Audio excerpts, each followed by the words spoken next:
दुनिया कहती है कि औरत एक कांच की तरह होती है, जिसे एक बार ठेस लगे तो वो बिखर जाती है। लेकिन क्या आपने कभी सोचा है कि जब वही बिखरा हुआ कांच किसी के पैरों में चुभने के बजाय सूरज की रोशनी को समेटकर चमकने लगे तो क्या होता है? आज की कहानी किसी परी कथा की नहीं है। ये कहानी है उस माया की जिसे उसके वजूद से बेदखल कर दिया गया, जिसके पास सिवाय एक छोटी बेटी और आंखों में भरे आंसुओं के कुछ न था। पर कहते हैं ना कि जब सब कुछ खत्म हो जाता है तो वहीं से एक ऐसी शुरुआत होती है जिसकी कल्पना किसी ने नहीं की होती। तो आज की कहानी है नफरत से सफलता तक और तन्हाई से एक नए एहसास तक। चलिए सुनते हैं रेत से रियासत तक।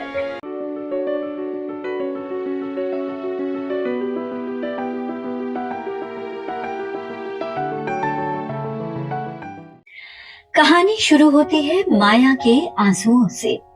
माया, जिसकी दुनिया उसके पति और उसकी 6 साल की बेटी पीहू के इर्द गिर्द सिमटी थी। एक शाम उसके पति ने मेज पर तलाक के कागजात रखते हुए बड़ी बेरहमी से कह दिया, माया, अब तुम मेरी लाइफस्टाइल में फिट नहीं बैठती। माया के पास न अपना घर था न नौकरी। वो शहर के एक छोटे से कमरे के मकान में शिफ्ट हो गई। अलमारी में रखे महंगे सिल्क के कपड़ों की जगह अब पीहू की स्कूल फी और राशन की चिंता ने ले ली थी।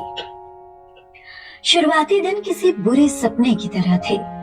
माया ने छोटी छोटी नौकरियों के लिए हाथ पैर मारे, लेकिन सालों का करियर गैप उसे एक बड़ी दीवार की तरह नजर आता था। पीहू अक्सर पूछती, मम्मा, पापा हमें लेने कब आएंगे?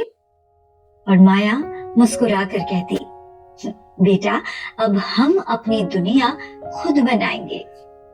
एक रात माया के पास पीहू के जन्मदिन के लिए केक खरीदने के पैसे भी नहीं बचे। उसने अपनी माँ से सीखी पुरानी रेसिपी का इस्तेमाल किया और घर में बचे थोड़े से सामान से एक होममेड फ्यूजन केक बनाया। वो केक इतना लाजवाब था कि पड़ोसियों ने उसकी खुशबू सूंघकर उसे ऑर्डर देने शुरू कर दिए।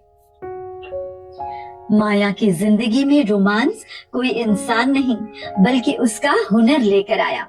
उसे अपनी मेहनत से प्यार हो गया। उसने अपनी छोटी सी रसोई को अपना दफ्तर बना लिया। पीहू उसके मैनेजर बन गई, जो पैकेज पर हाथ से बने स्टिकर चिपकाती। रास्ते में उसकी मुलाकात आर्यन से हुई, जो एक फूड ब्लॉगर था। आर्यन को माया के काम में सिर्फ स्वाद नहीं बल्कि एक जुनून दिखा। वो अक्सर कहता, माया, तुम्हारी सादगी ही तुम्हारी सबसे बड़ी ताकत है। हालांकि माया का दिल टूटा हुआ था, लेकिन आर्यन के साथ की गई लंबी बातचीत और उसकी हौसला अफजाई ने उसे फिर से खुद पर यकीन करना सिखाया। ये एक ऐसा रोमांस था जो वादों पर नहीं बल्कि एक दूसरे के सपनों का सम्मान करने पर टिका था।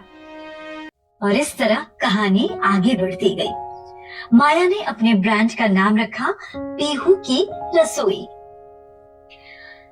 उसने आगे चलकर कुछ स्थानीय महिलाओं को अपने साथ जोड़ा, घर के मसालों और पुरानी रेसिपीज को एक नया रूप दिया और देखते ही देखते उसका छोटा कारोबार एक मल्टी मिलियन स्टार्टअप में बदल गया। सालों बाद एक बड़े बिजनेस अवार्ड फंक्शन में माया स्टेज पर खड़ी थी। सामने वाली रो में पीहू गर्व से तालियां बजा रही थी और पास ही आर्यन उसकी सफलता की चमक देख रहा था। और उसका पूर्व पति, जो उसे आउटडेटेड समझता था, आज उसकी कंपनी में निवेश के लिए लाइन में लगा था। माया ने माइक संभाला और बस एक बात कही, जब कोई आपसे कहता है ना कि आप उनके बिना कुछ नहीं है, तो मान लीजिए कि ईश्वर आपको ये बताने का मौका दे रहा है कि आप असल में क्या हैं। तो ये थी कहानी रेत से रियासत। अंत में 4 लाइनें मेरी तरफ से। किनारों से कह दो कि लहरें फिर से लौट आई हैं। किनारों से कह दो कि लहरें फिर से लौट आई हैं, अकेली थी मगर अपने साथ नई मिसालें लाई हैं। जो समझते थे कि टूटकर बिखर जाऊंगी मैं, उन्हें बता दो।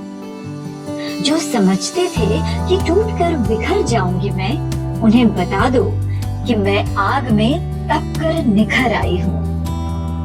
आपको कहानी कैसी लगी हमें जरूर बताएं। कमेंट बॉक्स में कमेंट करें। अगर आपकी भी कोई ऐसी सुंदर सी प्यारी सी कहानी है तो मेरे साथ जरूर शेयर करें। मैं आपकी कहानी पढ़ूंगी भी और बाकायदा आपका नाम क्रेडिट में डालकर पढ़ूंगी। तो देरी किस बात की है, अपनी कहानी भेजिए। फिलहाल अगली कहानी तक के लिए मुझे इजाजत दीजिए। नमस्कार।